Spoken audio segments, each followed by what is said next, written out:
Hello, good day. I am Chemelin Iversenas. I recently graduated with a degree of Bachelor of Science in Business Administration, major in Financial Management. And I have just reported working as a financial advisor at the brokerage firm of VM and Company. My first assignment as a financial advisor is to explain the nature of the Philippine financial markets to Mr. John de la Cruz, a professional basketball player who came to the Philippines from the United States. He is a highly ranked basketball player who expects to invest substantial amount of money through VM and Company.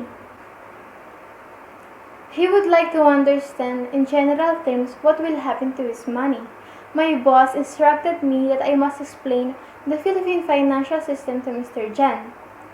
And because of this pandemic, I asked my boss if I could make a video presentation for Mr. Jan. And he said yes. It would be better for the safety as well.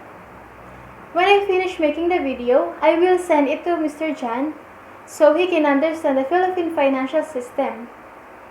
I have two things to discuss with Mr. Jan.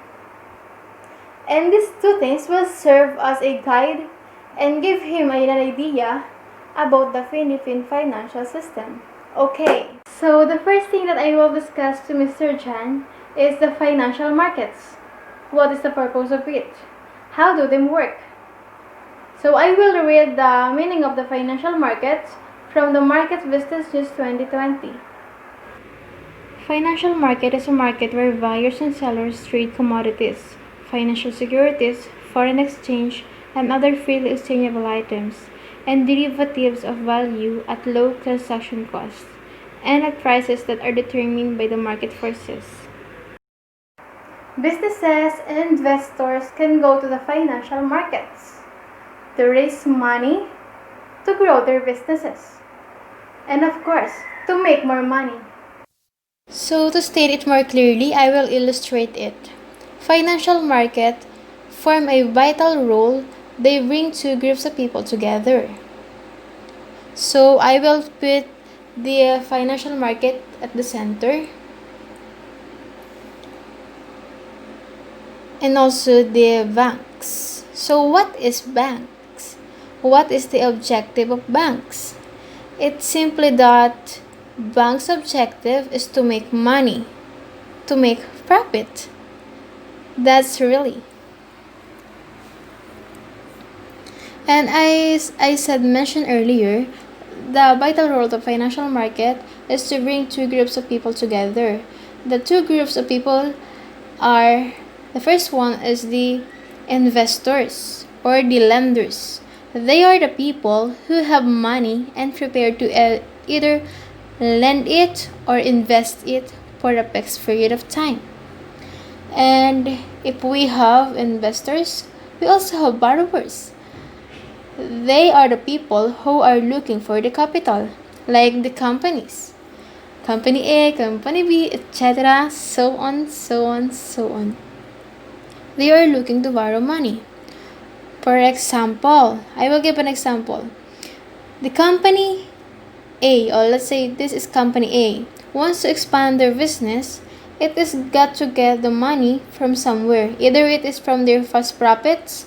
That's great because if they have enough past profit to expand their business, they don't need to go anywhere near financial markets. Or maybe if they don't have enough past profits, they will borrow to the financial markets to the expansion of their business. As simple as that.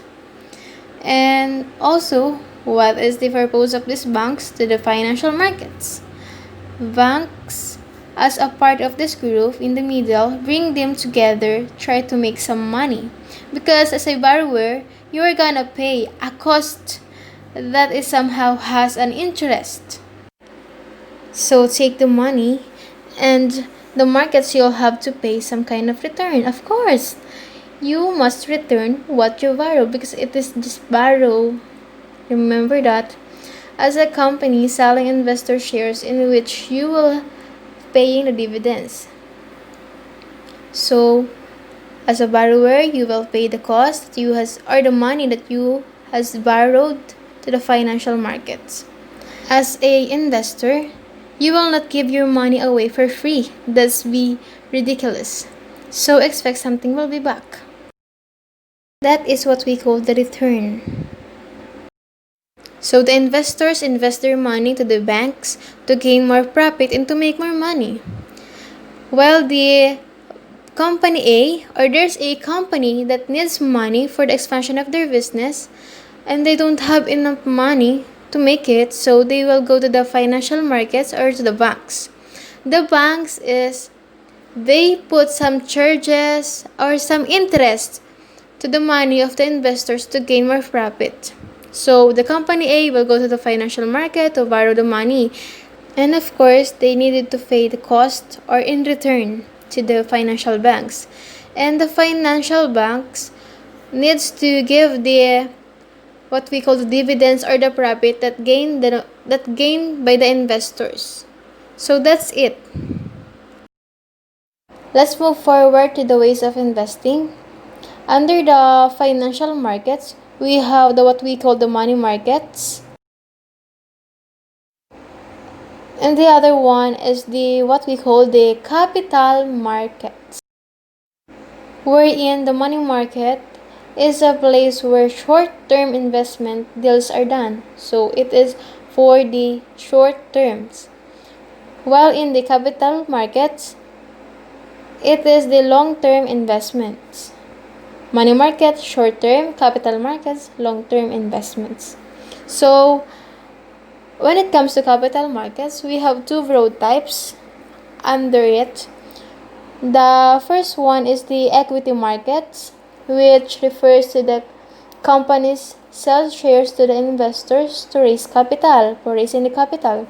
And then the debt markets, which is the alternative if the company might choose to borrow money, so they must easily place to facilitate it through the debt market. In all, the money markets are where large-scale, short-term debts are arranged, while in the capital markets, this is where long-term debts are traded.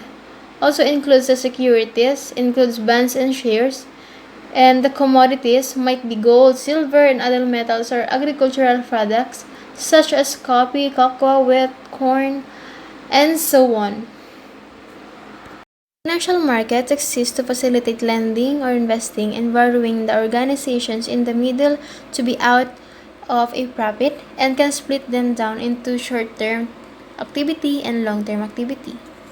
The second and last thing that I will discuss to Mr. Jan is why are financial markets essential to the healthy economy and economic growth?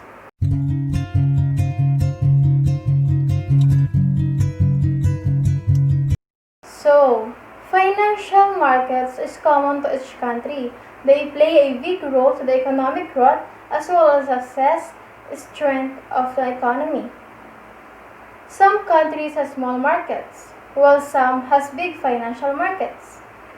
These markets act as intermediary between the investors and the savers. On the other hand, the financial markets also helps the business to raise money to expand their business. Moreover, they also help lowering unemployment, as this market create massive jobs opportunities. Since these markets handle so many transactions, it helps them to achieve the economies of scale.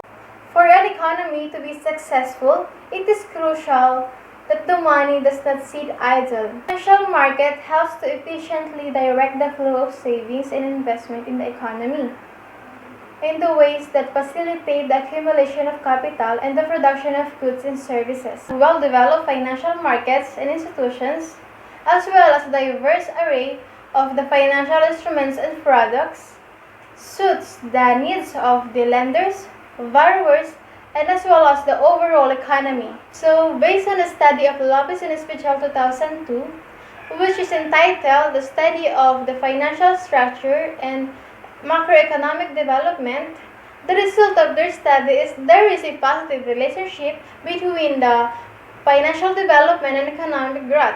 So, to sum it up, financial markets, instruments, products, the institution has a big factor to achieve the healthy economy of a country and, of course, the economic growth. So, for now, I would like to say thank you for your time. Also, thank you for choosing V&M Company. And also, I would like to say goodbye and see you soon. Keep safe and God bless.